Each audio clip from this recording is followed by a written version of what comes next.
otherwise known as Jaws D. And she is an artist in the Valley, been here since about 2015. And wow, she has a lot to talk about, and we want you to find out about it. So welcome. Thank you. It's nice to be here. Perfect. So let's talk about, first off, your art. Pyrography, is that how you say it? Yeah. So basically, when I was growing up, I realized I was dyslexic, and it was actually easier for me to express myself in art where images speak louder than words. Mm-hmm. And the way that I've been expressing myself lately is through pyrography, which is actually Latin for writing with fire. Mm. So what I do is I use a burning tool to create these images, basically. And I will actually be giving a demo at Aqua Art Miami, which is part of Art Basel, next week. I'll be doing that with the Shim Artist Network, and I will be demonstrating how I draw with fire on this piece right here. It's really interesting. And you actually were an art major, and you probably went through a lot of different genres while you were in school. And I'm guessing maybe you discovered this after you left school, or did you discover it while you were still in school? So I'm actually trained as a scientific illustrator and natural history illustrator, and a lot of that is usually done with watercolor and ink, but I was struggling to find galleries who wanted to take pieces on paper because they, are so fragile, and also the framing can be very expensive. So my sister actually was still at art school, and she was experimenting with pyrography, and she said, I think this would be a really good medium for you. And it totally removed a lot of the boundaries of having to worry about framing, the delicacy. The work's a lot more durable. As you saw, I just almost dropped one on the floor. So that's kind of what led me here. And what I do now when the pieces are finished are something like this one. I know people can't see. She's showing us, but I can see it. This is a fern brain. It's part of my botanical organ series. Mm-hmm. And if you see, when I tilt it, it catches the light. Mm-hmm. I use these crushed minerals, which I layer, and as the light changes, so does the piece. Mm-hmm. Yeah, you guys, I wish you could see this. It looks really good. So it is really interesting how you fuse science and art, because, right, I think I might have read somewhere that you almost went to school for science, or you were looking for a creative place in your life to be able to do your art, but it feels like you have this scientific part of you as well. Yeah, well, I kind of like the exploration, especially through this botanical art series. I'm fascinated by fractals, mm-hmm. and I love how plants are fractals on the outside, meaning they're ever expanding, and humans are kind of fractals on the inside, so they're ever getting smaller and smaller and smaller, and that's actually what I've been exploring through that botanical series. I don't think I ever wanted to give up on my scientific illustration roots, mm-hmm. and I want to keep incorporating that in my work. Awesome, yeah. And so you just showed your botanical works in July, right? One of your pieces was in a show in New York? I was showing the lung trees at a group show in New York called Nature Art Now, and that was part of Art Gotham. This the fern brain that I just showed you and was something that was part of the Biennale di Venezia in Venice last, nice. I want to say September. Mm-hmm. Mm-hmm. And that series, there's actually 3 of those, and then the continuation will be what we'll be showing and working on at Art Basel. So I'll also be showing this botanical organ series at Art Basel. So how do you find these places? How do you get connected in the art world to the bigger picture? Oh boy. It's a lot of hitting the pavement. It's a lot of hit or miss.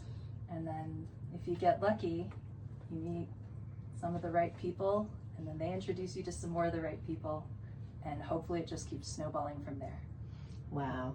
Yeah, that's awesome. And I remember your first group showing that you did here in the Valley was at Thunder River Theater.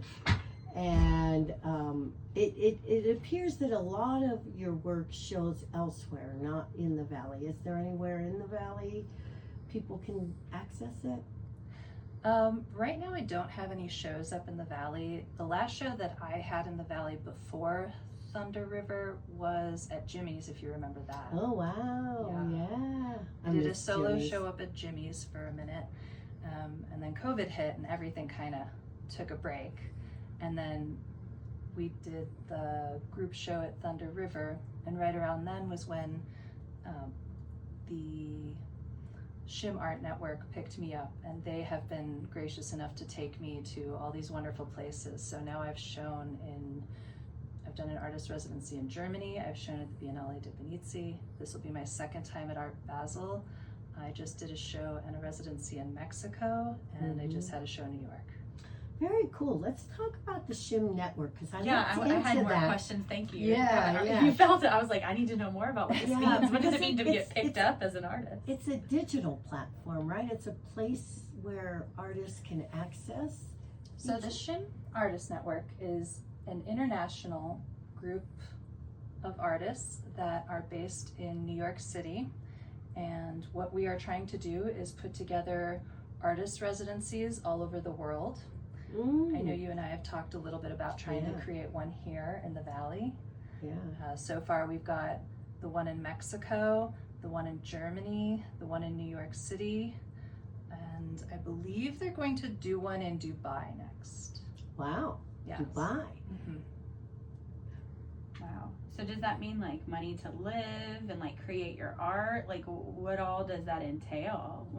A residency? Because like my background's medicine, and residency in medicine it means one thing, but I want to know more about what an art residency looks like. Well, you can apply for a grant.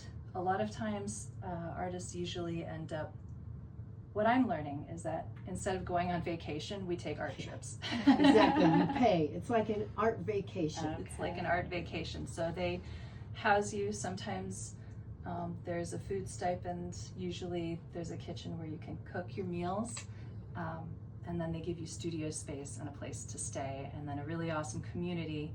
And usually those residencies lead to big shows and big events like Art Basel Miami. I'll be showing at Art Aqua. Quick sidebar about that. Yeah. Art Basel Miami is actually 22 little fairs all mushed together in South Beach, Florida. And so Art Aqua, or excuse my dyslexia, Aqua Art Miami is part of that, and I will be showing in the Penthouse Gallery. Wow. Well, I'd love to talk more about Art Basel, but first I really want to talk to you a little bit about your dyslexia, because you really are an activist and you're using your art in many ways to create awareness. So I think it's important that we maybe have that conversation. Absolutely. So this piece, the tongue twister pitcher plant, this is kind of a great example of this.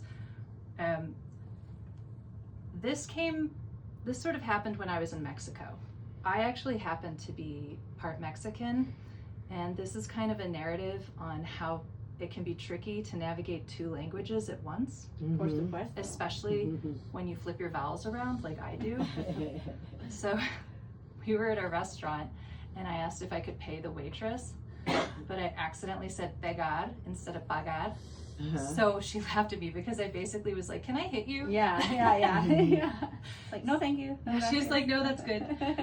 So the difference between an A and an E can change the entire nature of a sentence. And as a dyslexic person, you know, it can really alter your day. So that's where the concept for this piece was born. Oh, it's beautiful. But you also, I think, are interested in teaching or working with dyslexic folks and art. Yeah, so one of the things that happens when you're dyslexic is, let's just say part of your brain doesn't quite work the way other people's does. So what happens is it finds other ways to navigate. So a lot of times you'll see a lot of creative people. They will have found their own mnemonic devices. For me, my superpower, as I like to call it, is being able to think in images. So this really crazy experience happened and it turned into a piece of art for me.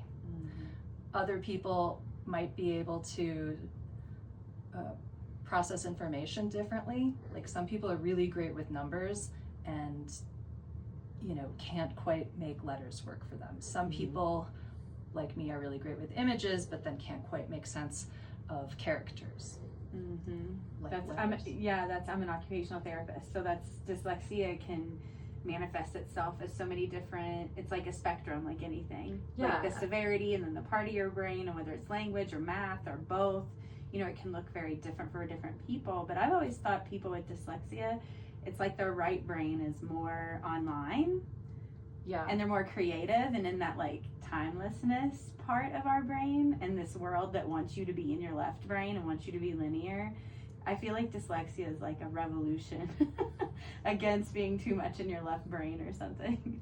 Well, what's really interesting is that a lot of people who are inventors or CEOs are actually dyslexic, and they have found creative ways to navigate the world that works for them, and in doing so, they've actually invented something or found a way that's useful for everybody. Because I don't know if evolutionarily speaking, we're all designed to sit in little cubicles and read numbers and letters. Doubtful. Or if any of us are.